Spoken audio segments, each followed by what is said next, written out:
I'm going to start admitting everyone at 6:29. Is that okay?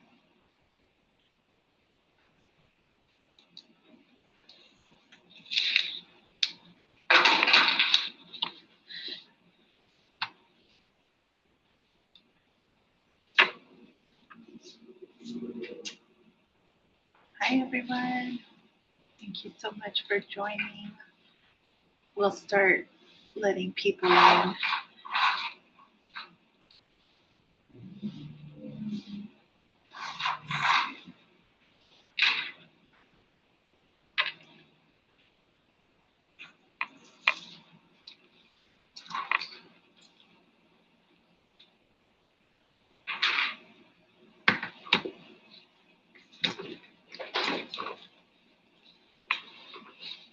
Hola, señora Elsa.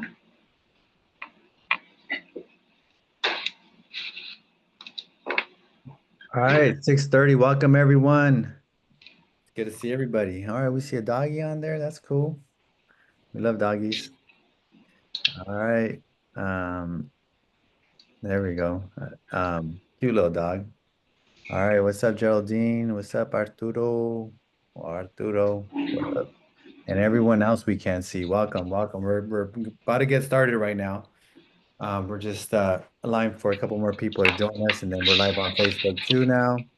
Um, so welcome everyone. Today we're talking about how to buy a home in San Diego, which is a hot topic just because it's a difficult thing to do, according to a lot of people. Now, us here, we've helped about 1,000 people over the years just do that very thing, buy a home in San Diego.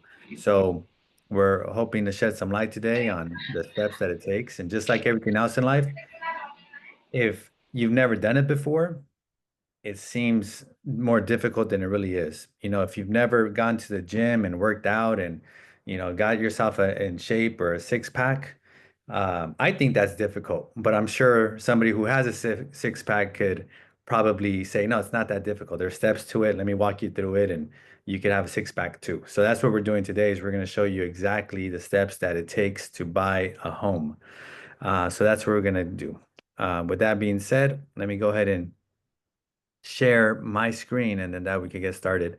Claudia, is there anything that you would like to add to that? And by the way, before I go any further, I will introduce Claudia. Claudia is a co-host today, so she's going to be helping us out.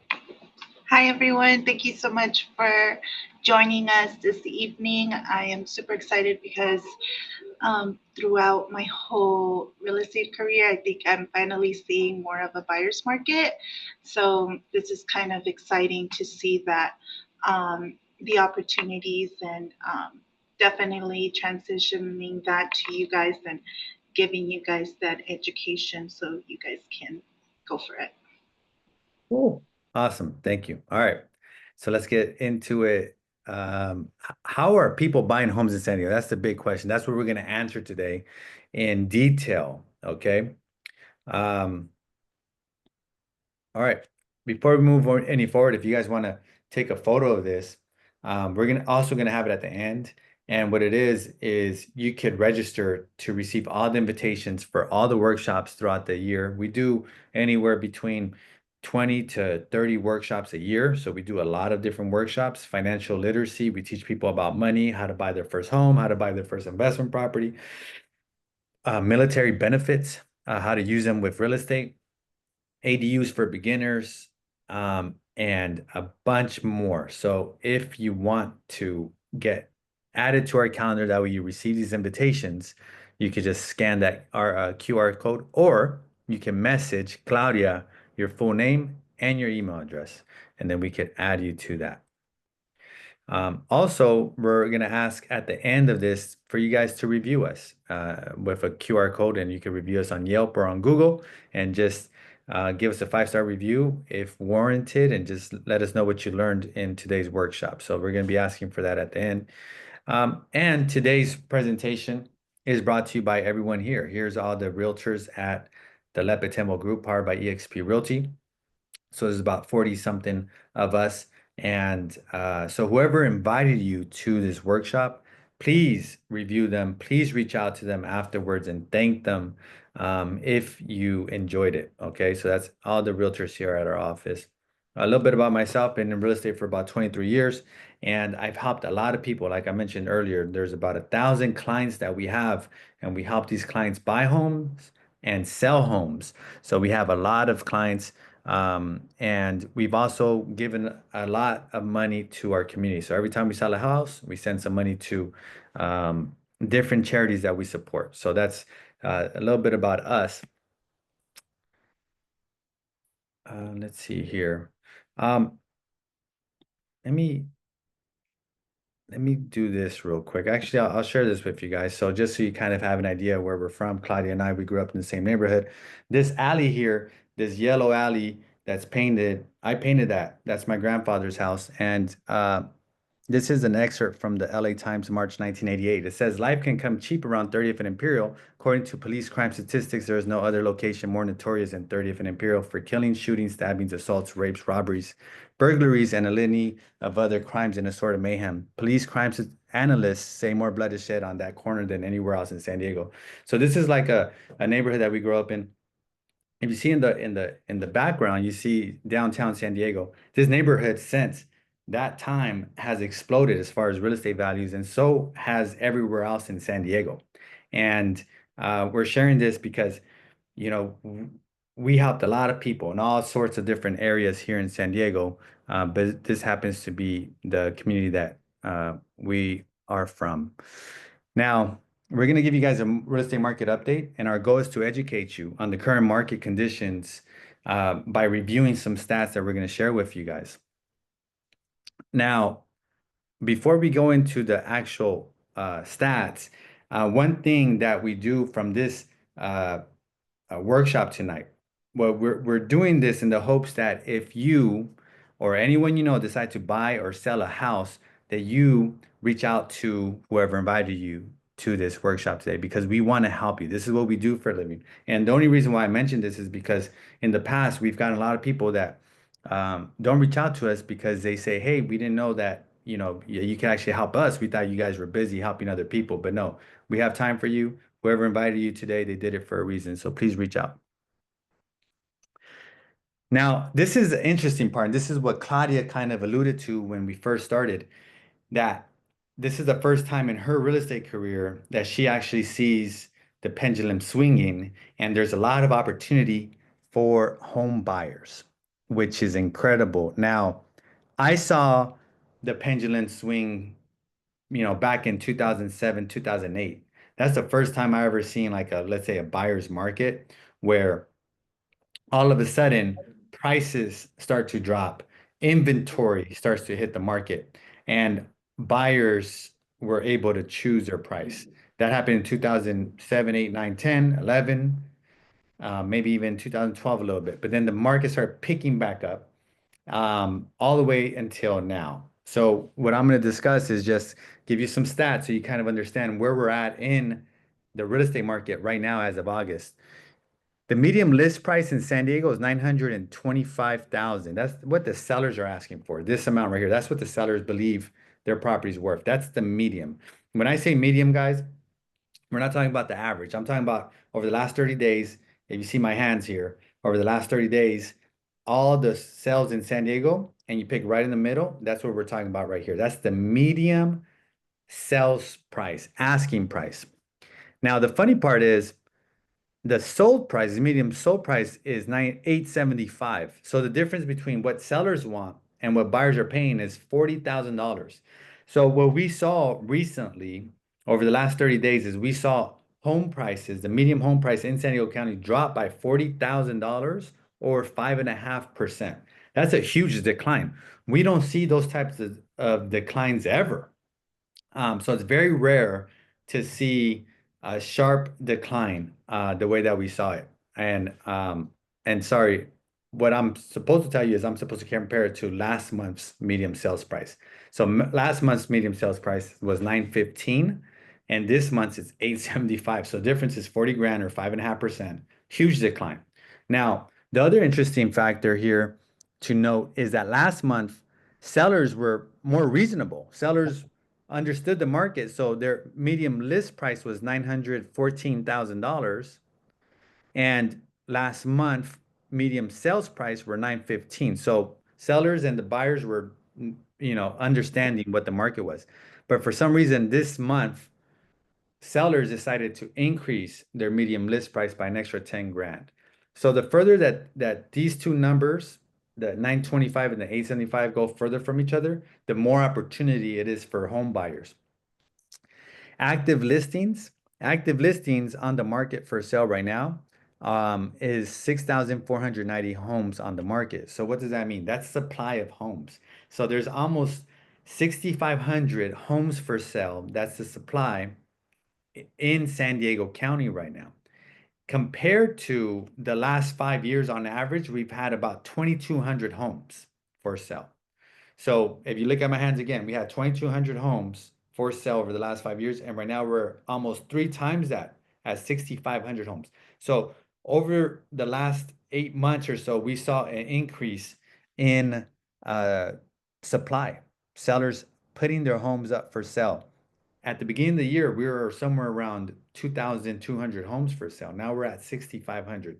So that's important, guys. Why? Because the only two ways that sellers could compete, because now there's competition within sellers. The only two ways that they could compete is either price or condition. Okay. So if they don't have the best condition home, which only 1 out of 10 homes is going to have the best condition homes. The other 9 sellers, they compete on price, which is good for you, the buyer, because you're able to, at that point, negotiate price, terms, closing costs, all kinds of things, which is excellent news. The next thing that we're going to cover is days on market. If you see here in June, it took 32 days for a seller to sell a house. In July, 34 days. In August, 38 days. So what we're seeing is homes sit on the market longer than what's normal. What's been normal for the last 5 years? Somewhere around 20 days on the market. And right now we're at 38 days, which is almost double. Again, all this happened just this year, over the last 6 to 8 months or so. That's when we start seeing the market shift in the favor of buyers. So if you're a buyer, I think there's some good opportunity for you guys. Now, is the market going to crash? No. Why? Well, in order for the market to crash and values to crash, we need this number, active listings, to be way higher than 6,500. We need them somewhere around 10,000, I would say, or more. And then we need this number at the same time to be much higher than 39. So there's 39 distressed homes in San Diego County. What does that mean? That means there's 39 people who have lost their home in a foreclosure in the last 30 days. 39 people in a county of 3.2 million people. So guess what, guys? That's a very low number. In order for home prices to completely drop and the market to crash, let's say, you need an oversupply of homes and you need a big supply of people who are losing their homes, that are desperate and need to sell. But we're not seeing that. And I don't think we're going to see that because everyone in San Diego, a lot of people have a lot of equity and they have low monthly payments. So we're not going to see that for a very long time. The other thing that needs to happen for the market to crash is construction. We need to overbuild San Diego County. Right now, we're not building enough homes, so we're still in a negative or a shortage of 125,000 housing units, which is not good, because for competition wise. So there isn't enough builders building in San Diego County. We're supposed to be building about 12 to 15,000 homes a year. Right now, we're only building 5 to 6,000 new units annually. So that number would have to increase. So what you're seeing here is you're just seeing signs that the market is slowing down, prices are slowing, and there's going to be an opportunity for you. Now, we'll cover this in a bit. What are interest rates today? This is a couple weeks old, the 6.25%, but we're going to talk about that in a bit. Nadia, We have a question in the comments. sure. What does condition homes mean? I'm not too sure. If you want to unmute yourself and add on. Condition, as far as like sellers competing against each other. So again, that's a great question because there's only two ways that sellers could compete against each other in today's market. One is who has the best conditioned home, meaning who has the most remodeled home, the most upgraded home. So, um, out of 10 homes, only one home is gonna be that home that wins, right? And they get to pick their price. They're gonna get a bunch of offers. But the other 9 homes that aren't in the best condition, they're gonna compete on price. So whichever seller has the best price and condition is gonna win that. That's a great question. Thank you for asking. That's the real estate market in an update. And just like Claudia alluded to at the beginning, I, we haven't seen opportunity like this for buyers in a long time. Usually, you know, we don't have this many homes for sale, which is great. You guys get multiple options and get to choose and pick. All right, I'm gonna go on and continue. When you buy a home, there's two types of agencies. There's a seller's agent, there's a buyer's agent. And a buyer's agent is the type of agency that you would need as a buyer, and that's somebody who owes you a fiduciary duty. And really, what that means in California is it means that um, that realtor, that agent that you choose, has to look after your best interests and not the best interest of anyone else. By the way, I forgot to mention when we started that expect to be on the Zoom until 7:30. Okay, so we're gonna finish this up and you'll be in and out within 1 hour total. So now let's talk about the steps. There's a few steps before you buy a home. Step one is a home loan pre-approval. And there's different types of lenders out there to qualify you for a home loan. What Claudia and I do and all the rest of the realtors that invited you here today, we help people find homes, negotiate the best contracts, look for homes, um, and get you through the entire process. We quarterback the process. Part of that process, there's other people that we need, one of which is a lender. That's the person that's going to qualify you for the loan with the bank and give you the loan. There's 3 different types of lenders out there. There's a mortgage broker, there's a large direct lender, and there's private direct lenders. And they all have pros and cons. Just to give you an idea what a large direct lender is, someone like this. Large direct lender is a Wells Fargo, Navy Fed, Chase, Bank of America. Now, the pro with them is, maybe their fee structure is less as far as like compared to everyone else. The cons with them would be that they only have usually a couple types of loan products because that's not what they focus. For example, Wells Fargo, Citibank, Chase, they also have car loans, student loans, they have checking accounts, savings accounts, and they do home loans. So that's not what they focus on. So today we're going to be talking to a mortgage broker. A mortgage broker is somebody who has access to a lot of banks, probably like about 100 different lending institutions that they have access to, and they have access to all their products. So we're going to be talking to somebody who only specializes in home loans. So our guest, Arturo Aguirre, maybe we could unmute him and give him access if he needs it. But we're gonna let him take it away. He's been in lending for a long time. He could kind of give you his background, how many years. Art, are you there? Yes, thank you guys for having me. Voltaire, Tyler, thank you guys for having me this evening. So yeah, just a little bit of quick introduction about myself. I've been in the mortgage industry for 14 years, so I know exactly, what Voltaire's talking about the banks. I worked there for several years. I worked for Chase, Wells Fargo, Bank of America. I worked for all the banks. Got a lot of knowledge, and then I went to a broker, I wanted to specialize in just mortgages, have several type of products available. But, my niche is obviously working with first-time home buyers. I'm always, that's mostly where my clients are coming from, first-time home buyers. So, I'm eager to be here and happy to help and share any knowledge that I have. Cool. Perfect. So we're gonna go over to the next slide, guys, and talk about what type of financing is available for a first time home buyer, which is usually your conventional, your conventional. Sorry, guys, you're working all right. Yeah, I think who's taking control of the screen? Is that you, Claudia? No, Alex is over here. It was Alex, Alex, the okay. friendly ghost. Ah, All Okay, right. you're good. One, I can just do it. Yeah, no problem. I could do it. Not a problem. We just Alright, guys, so our take. typical financing is your conventional, that allows you, put as little as 3% down. Somebody, when you look at a conventional product, you want to see what's important to this type of product is the credit score.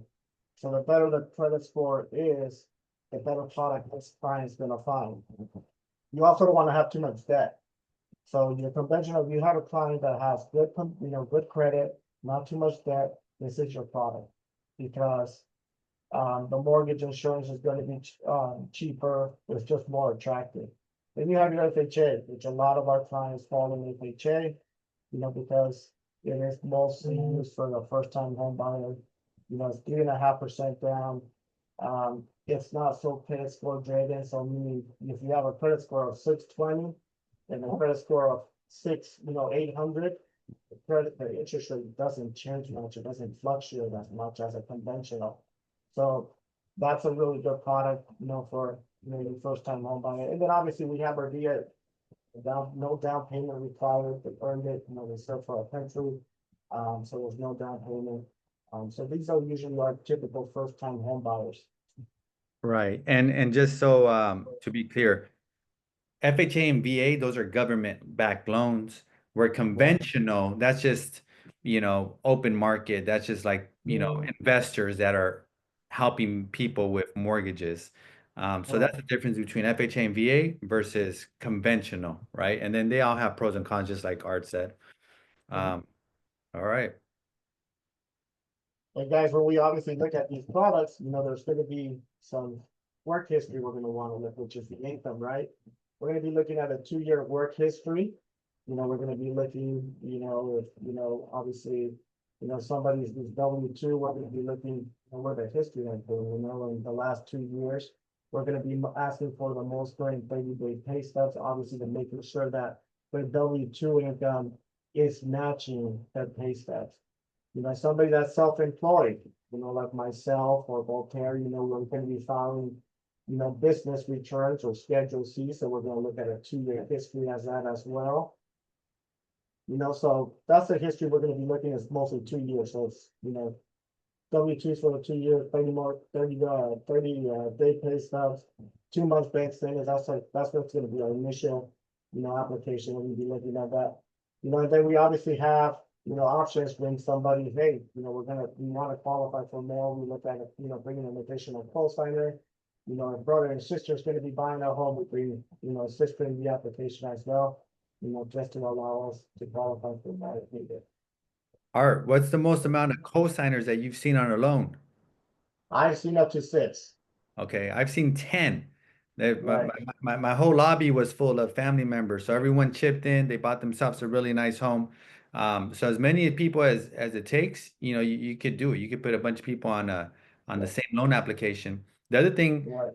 that Art just covered is that you need 2 years work history. So income is the hardest. It is the hardest thing to qualify. Credit's the easiest. Down payment's the easiest thing to get around. Income might be the hardest. But Art, I'm sure you have access to programs that maybe don't require the full 2 years. Do you have anything like that? We do have, obviously, income can be structured very differently. For example, I just had a nurse who graduated, went to school at San Diego State, got her nursing degree. She was at school for, I believe, like 5 years. And then she got an offer letter. We were able to use her, her education as work history. So she applied for $1 million mortgage right away, right after graduating with her offer letter. So yeah, we definitely can there's just different ways of structuring the loan. Every scenario can be different. It's just, obviously looking at case by case. Cool. So you could look at it case by case. You could take education as part of work history. And then you could also, if somebody has a big down payment or something, a lot of cash, then you could maybe work with something uh, like that. Absolutely. Yeah, so obviously cash, if you have a big down payment, the debt to income ratio, the lower the loan amount, easier it's gonna be to qualify, so definitely. Okay, cool. Sounds good. And then by the way, Art, we just I think your audio might be like a little bit what's the word? not clear. I don't know the opposite word for that, but just giving you a heads up. All right. All right, guys, so we're gonna talk about obviously credit scores. There's one thing I can't fix is its income, but credit scores I can mostly fix. You know, obviously, when clients come and meet with us, our goal is to put them in the best product available, right? So sometimes we pull credit, we're pulling credit, we see a challenging credit score, but realistically, you only need a 620 to qualify, right? But somebody from a 620, like let's pretend Voltaire has a 620 credit score and Art has an 850 credit score. Art's gonna have the better rate, a better product, compared like somebody like Voltaire with a 620. I'll probably talk to Voltaire and tell him to fix a few things and yeah, I mean, usually I can look at a credit report right away and I can tell you exactly how to fix it. For example, we've had clients where they come in and the credit cards are like a limit of 8,000 and their balance is $7,900. That affects your credit score right away, more than being late, more than going into collections. So you want to definitely budget, and there's just so many easy ways. I mean, I fix people's credit reports in like, 2 weeks. It's pretty quick. Got it. Yeah. So again, guys, if you guys don't have great credit or no credit at all, that's the easiest thing to fix. Don't let that discourage you. And just like Art said, if you do have credit and you're maxing it out, that's gonna affect you because then at that point the bank's gonna think that you're over leveraged and you absolutely need the money. So you want to have a low credit usage. That's a good tip, Art. All right. Right? So there's gonna talk about debt to income ratio, guys. I'm gonna give you guys an example of an FHA loan. You know what an underwriter looks, what there's, when I'm calculating income, what is debt, what is DTI? It's a percentage that allows you to qualify for your future mortgage. So let's say, Voltaire, it makes $12,000 a month. It's just an example, and on FHA, you're allowed to use 46.99% of your income. So I made a little chart right here. It's very basic. $12,000, 46.99% of that income is $5,638. That's the payment that is going to allow Voltaire to purchase that home. So that payment has to be $5,638. So let's say Voltaire wants to look at an $800,000 loan or $800,000 sales price, that payment has to be $5,638 to qualify. So that's just an example on the FHA loan financing that allow you to use 46.99% of your income. Yeah, I like this example because it just shows you what the banks look at. So guys, if your combined household income is 12 grand, you qualify for a $5,600 payment. Now, Art, what about if, I don't know if we have this example, but what if they have like debt? This changes, right? So that's just going to be the front, your mortgage payment. And there's also a back end, good question. So let's say, you have $12,000 and your mortgage plus your debt cannot exceed 56.99%. So let's say you have some car payments. As long as your car payment is not over, let's say $1,300, $6,900, because it's going to allow you to qualify for 6,000. I don't know if you guys can see that. So your debt, your mortgage cannot go over this number. So if you have car payments, credit cards, and your mortgage, they cannot exceed 6,800 38. $388. Cool. So the bank will loan you money even if you have a car loan and even if you have credit card debt and other types of debt, as long as doesn't go over a certain ratio. Cool. Correct. Thanks for explaining that. Okay, continued. Debt to income, obviously just why it matters. Obviously, what lenders obviously want, we want, a lower DTI, meaning, there's not too much risk. So we want, your lower DTI, more chances of, getting an easier approval. Let's say, Art's only using 30% of his income, Voltaire's using 50% of his income. Art's gonna have a better, approval, easier process, easier experience. Voltaire's gonna have a more challenging, right? We don't want you guys over budgeting yourself. So when you guys have a mortgage, you also don't want to extend yourselves. You guys want to keep yourselves clean. You know, you don't want to go into a mortgage, you know, worrying about a mortgage, having debt. So you just want to keep, you know, keep it clean, keep it simple. You know, hopefully you guys don't have too much debt. So yeah, definitely the lower the debt to income ratio, the lower liabilities you guys have, the easier the approval will be. The process will be a lot smoother. Your guys' experience will be a lot smoother. So yes, definitely, debt to income ratio has a big thing to do. Obviously, the higher DTI list, it's gonna affect your guys' churn, your guys' experience. You're gonna be like, man, this was hard. You know, it's gonna reduce your guys' loan amount.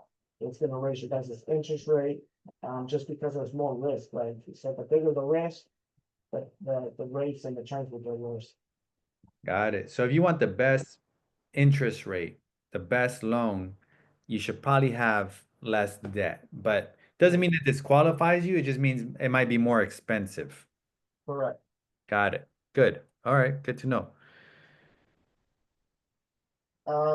This is my part to how to prepare yourself.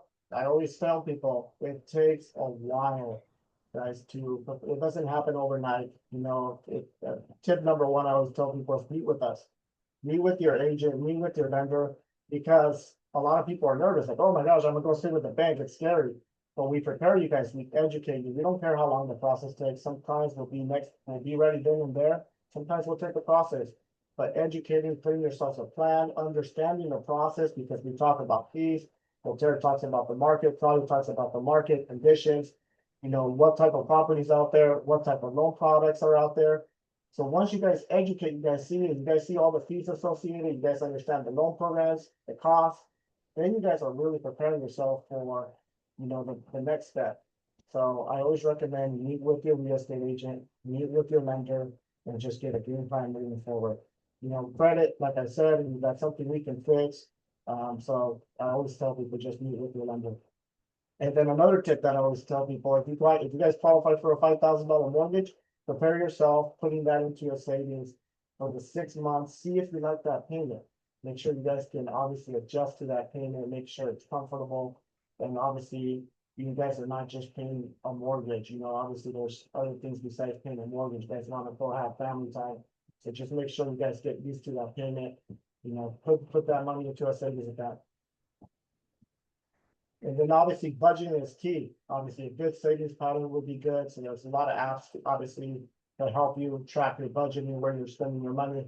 You know, it's probably a good thing for me. I spend a lot of money on Starbucks and yeah, I should probably cut back. So just a budgeting app would probably help a lot.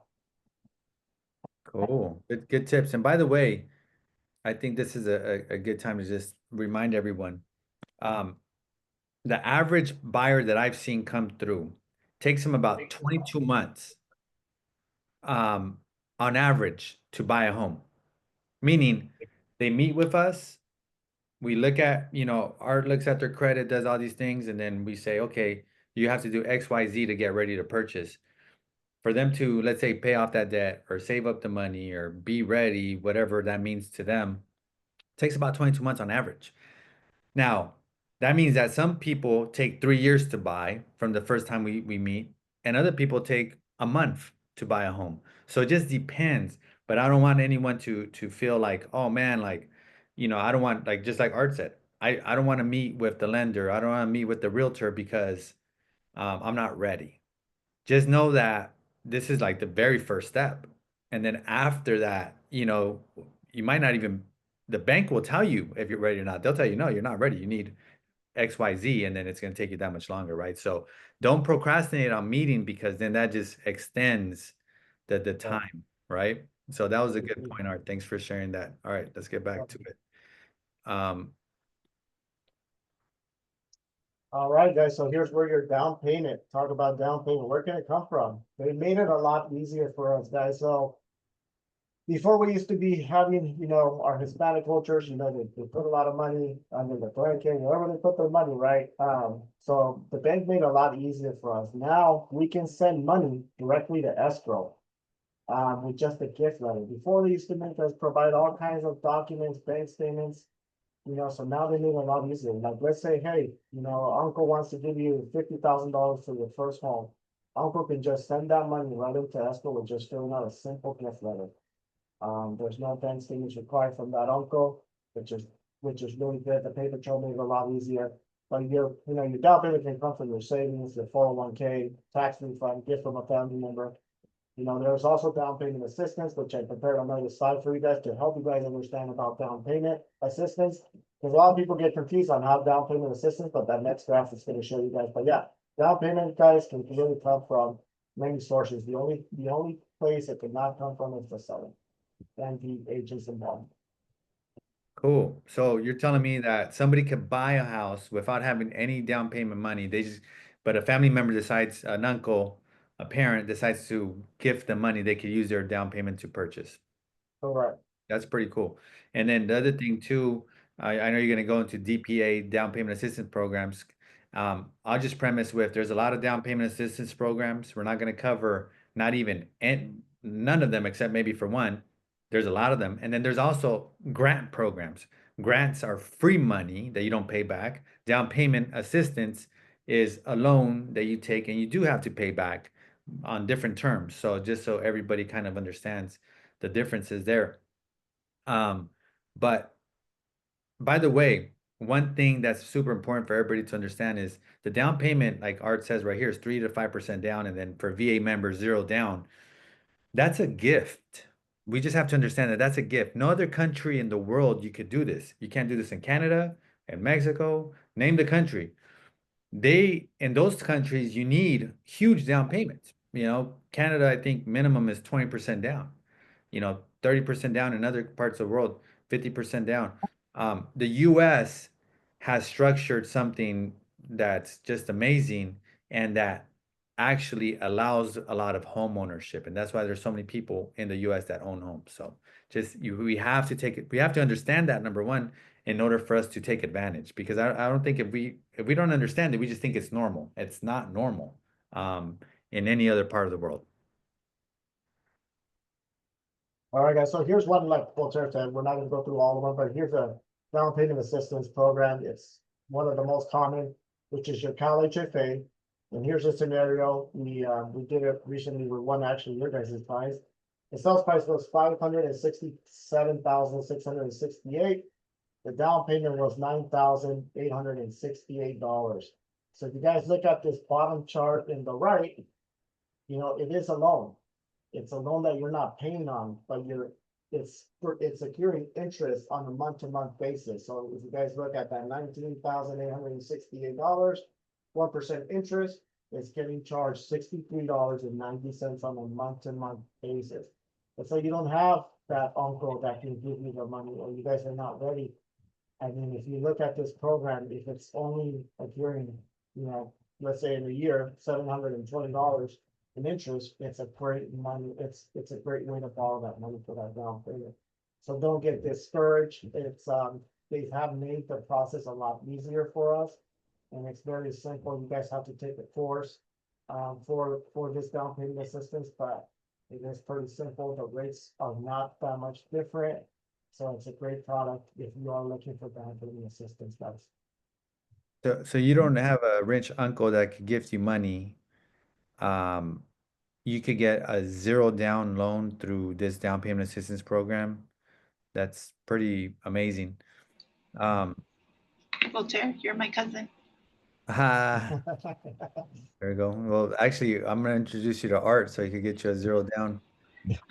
Oh, jerk. What? Uh, but you're a homeowner already, so you wouldn't qualify. So, Yeah. All right, cool. I like this. All right, guys. So here I'm gonna talk about what your mortgage payment looks like. It's very simple. It's only 4 parts. If you're not putting 20% down, you see that last one where it says mortgage insurance. That is because we're not putting 20% down. So most likely you will have mortgage insurance. So it's very hard for somebody to put 20% down in San Diego. So most people, like again, your first time home buyers will pay 3.5 to 5% down. And here's your payment breakdown, which is your principal and interest, your taxes, your property taxes, your insurance, in case of a fire. And your mortgage insurance, to be honest, it's an insurance that protects the bank and the investor in case somebody were to default on their payment. So the loan's insured in case somebody cannot make the payment. So Yeah, it's a and mortgage insurance, I think that's a typo. I think it's supposed to just say regular insurance, not mortgage insurance. right? Yeah, so you want to explain what the difference? Between insurance and mortgage insurance. Yeah. So insurance, there's a homeowner's insurance that protects in case the house were to go on, obviously a fire. Mortgage insurance protects the bank and the investor if somebody were to default or not pay the loan. Yeah, exactly. So basically, they're the four components: principal, interest, taxes, and insurance. And when we say insurance, we mean fire Homeowner. insurance, homeowners insurance, aka fire insurance, right? Okay, Mhm. cool. So they don't have to make different payments to different companies. It's all in one payment. It's all one payment. Okay, cool. Awesome. Thank you. And interest rates, hot topic. Interest rates today, guys. Hey, we are seeing some light at the end of the tunnel, guys. We actually have been getting better rates. I haven't seen a 5% or a 5 in the interest rates in a long time, meaning probably over a year. So now we are seeing a 5.875% on FHA, 6.625 on conventional. Last year, just to kind of give you guys an idea, conventional was in 7.25, 7.375.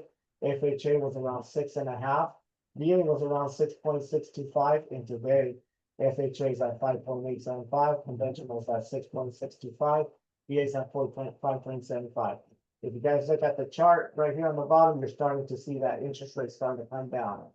What am I expecting? I'm not going to, don't hold me accountable. I'm expecting the first rate cut. Last couple Fed meetings we've been having, there hasn't been an interest rate increase. The last 4 times we haven't had an increase, meaning eventually at one point they're going to say we're ready for our first reduction.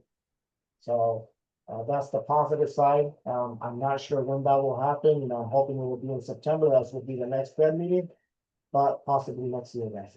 But we are starting to see rates improve slowly.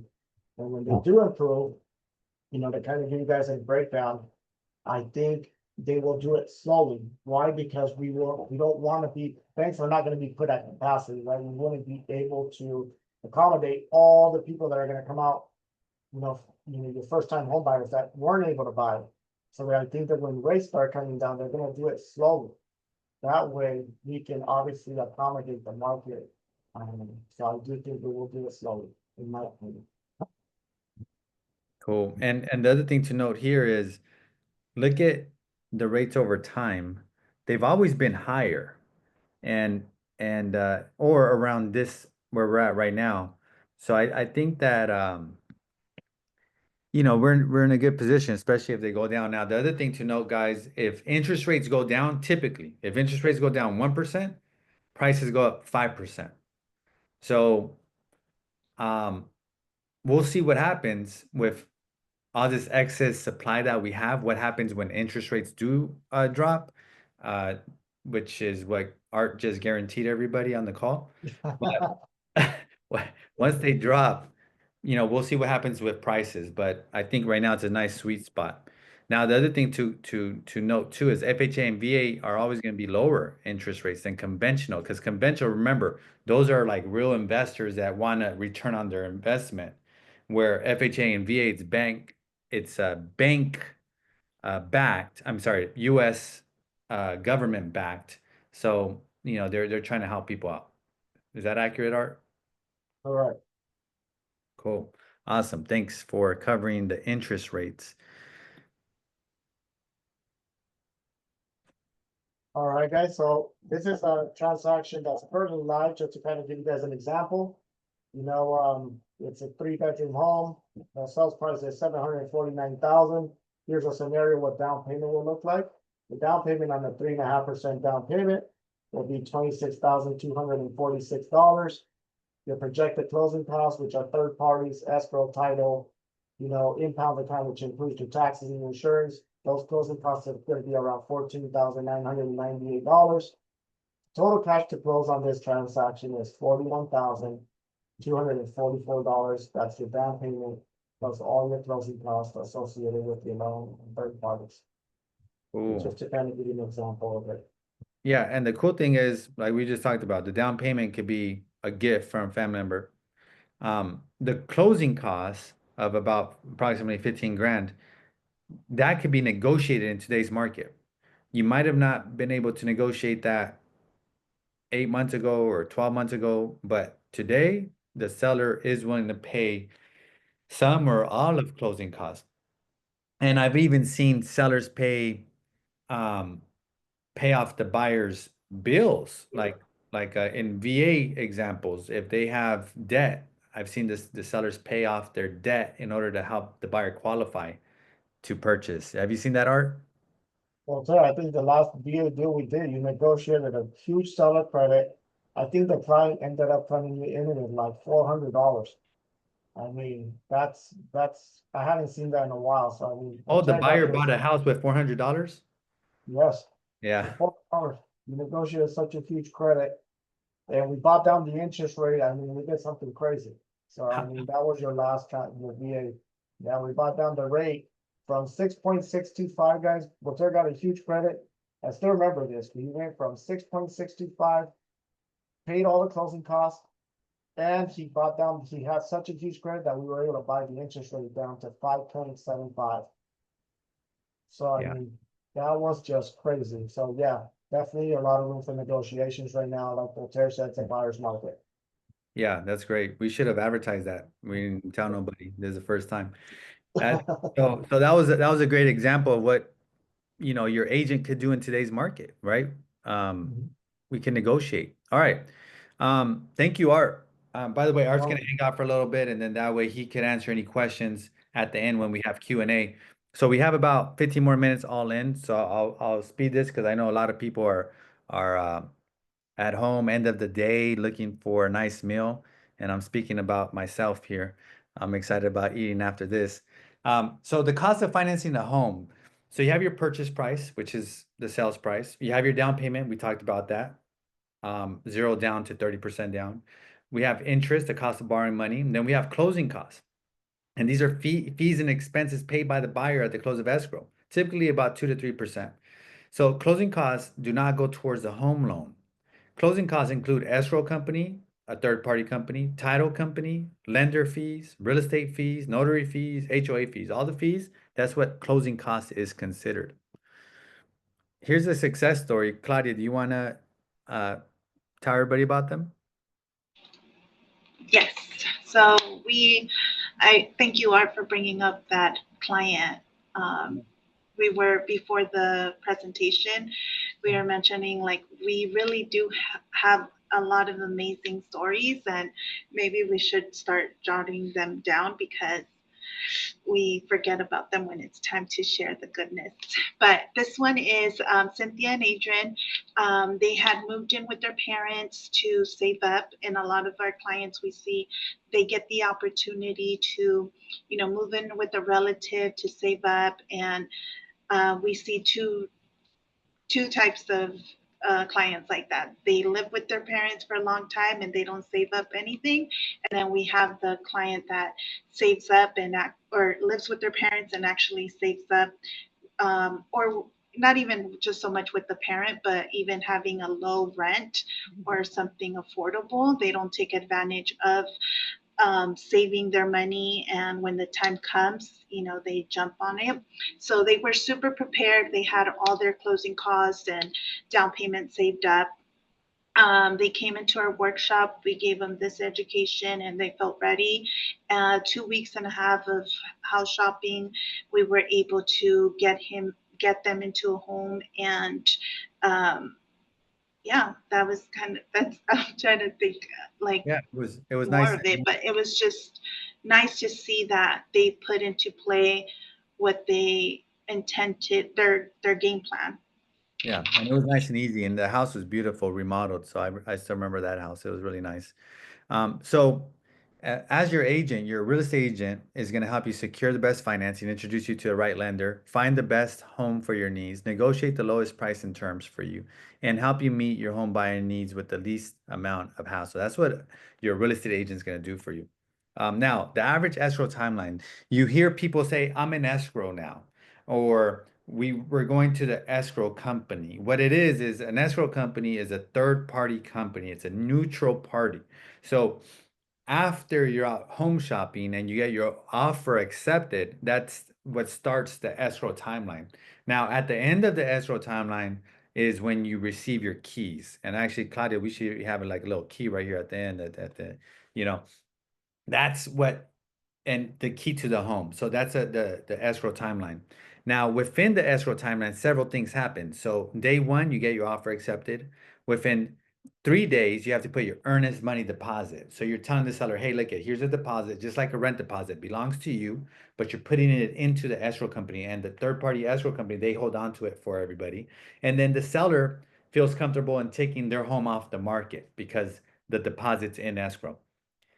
Within 7 days, the seller has to disclose to you per California state law what's wrong with the home. So they tell you if the home ever was in a fire accident, if someone passed away in the home, if the neighbors, throw parties till 3 in the morning, causing you not to be able to sleep, right? So all these things within 7 days, they have to tell you if there's issues with the plumbing, etc. And then you as a buyer, you have 10 to 14 days to go in and inspect the property. And this is called your contingency period. So contingency means your right to cancel the deal as a buyer. Okay, that's what that is. And you have a few different contingencies. You have a loan contingency to actually get the loan from the bank.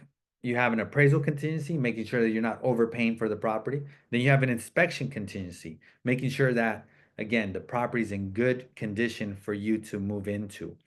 So those are the different types of contingencies, and you can cancel at any time before the contingency period is up. So let's say you get your offer accepted, and within a week, you're just like, you know what? I don't like the neighborhood. I don't like the color of the house or whatever. You can cancel, you get your deposit back, you don't lose your deposit. Okay. Now, after you do your inspections on the property, which they're down here, and these inspections are going to cost you money. They're out-of-pocket expenses. This is money you're never going to see again. So you're going to have to hire an appraisal for the bank, a physical home inspection for the property itself. This is somebody that goes to the house, checks the roof, the plumbing, the electrical, the HVAC. They're going to climb underneath the house, check out the foundation of the home. They're going to look at all the details, cosmetics as well. They're going to give you a report. It's going to cost about $500 to $700 depending on the size of the home or more.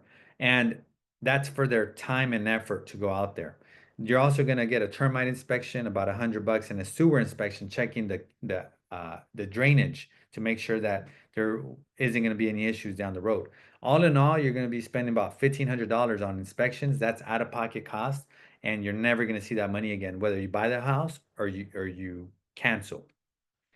Now, after your contingency period is up, that's when you go ahead and remove your contingencies in writing, you move forward and you close a deal. And typical deals, you get your keys in 21 to 30 days after the seller accepts your offer. That's what an escrow timeline is. That's what an escrow period is.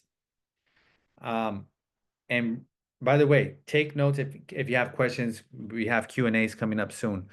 Now, important, what you should and should not do during this time, meaning during the house shopping time. You should not quit or get fired from your job. Um, Believe it or not, I've seen this happen. People quit or they get fired, and we're in escrow, and we're just like, what? I don't think they understood that they still don't get the loan if they don't have a job. So you need a job. Do not run up your credit card bill. Don't go furniture shopping, car shopping, anything. Do not run your credit for any reason. Do not buy a car. This is, the worst feeling, when you show as a realtor, we meet our clients at the house, and all of a sudden the client shows up in a brand new car.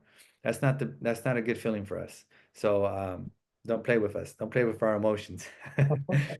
Um, Number 5, do not make any large deposits or withdrawals from your bank account without consulting your lender first, your loan officer. And because this makes it very difficult on the loan officer to try to get your loan approved when they see all these cash deposits or cash withdrawals, because the bank, they're going to ask a lot of questions during this time. and we want to make your file as clean as possible. Key day is the best day. That's when we go out, give you the key, celebrate with y'all.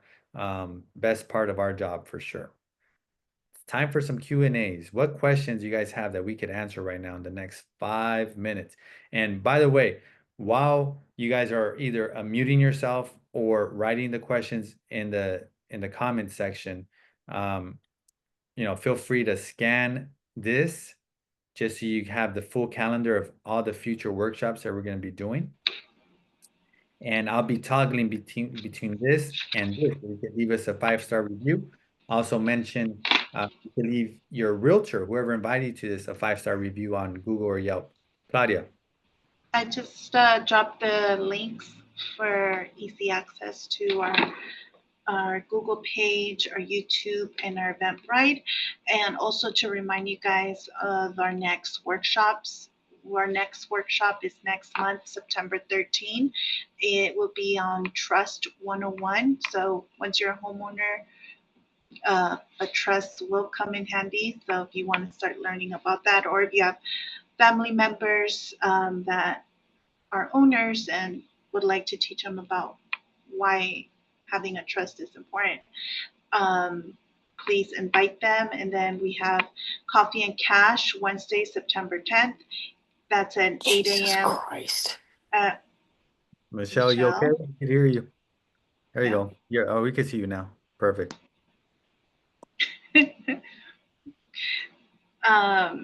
And Provecho is, or Coffee and Cash is at Provecho at a coffee shop. Cool. That is also. And just so I want to highlight that event of trust event. Nobody in San Diego should own a home under their name. So I'll repeat that again. No one in San Diego County should own their home under their name. However, 9 out of 10 homeowners own their home under their name. They should own their home at the bare minimum under a trust. And that's what we're going to talk about next month. And we're going to show you all the reasons why you shouldn't own the home under your name and all the reasons why you should own it under a trust.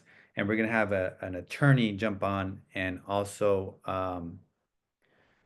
we're going to go ahead and have an attorney join us as a co-presenter.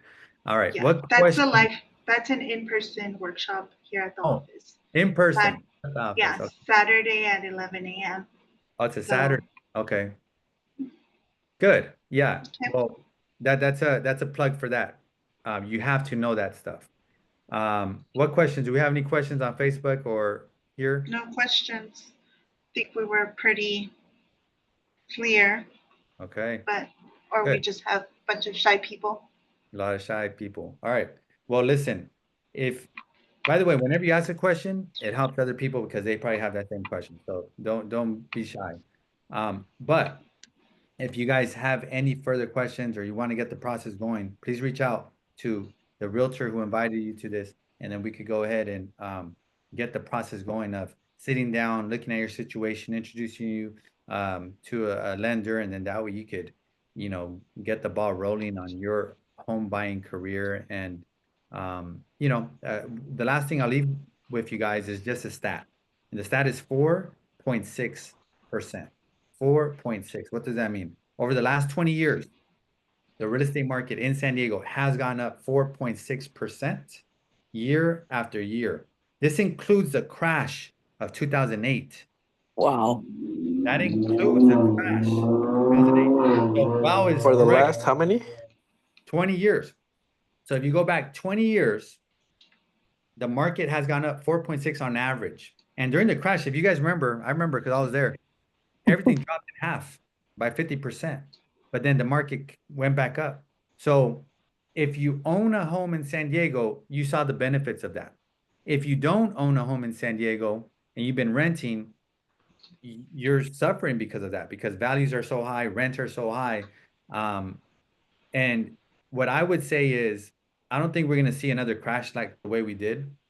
So for the next 20 years, if I was putting money on it, which I am heavily invested in real estate, I would say that the market's going to go up at least 4.6% every year over the next 20 years, if not more.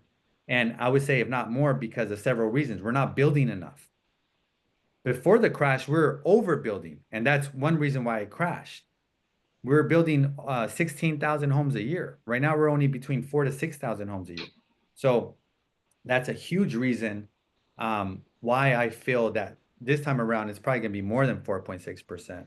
And if you're going to be living anywhere for the next more than 7 years, you should own in that area. So if you're going to be in San Diego for 7 or 8 years, own, do not rent. Less than 7 years, go ahead and rent. So I'll leave it with that. Again, reach out to your favorite Lepe Tendwell real estate agent, and then we'll get the ball rolling. Thank you, guys. Have a good night. Enjoy your dinner. Thank you. Bye. Good night. Good night. Bye.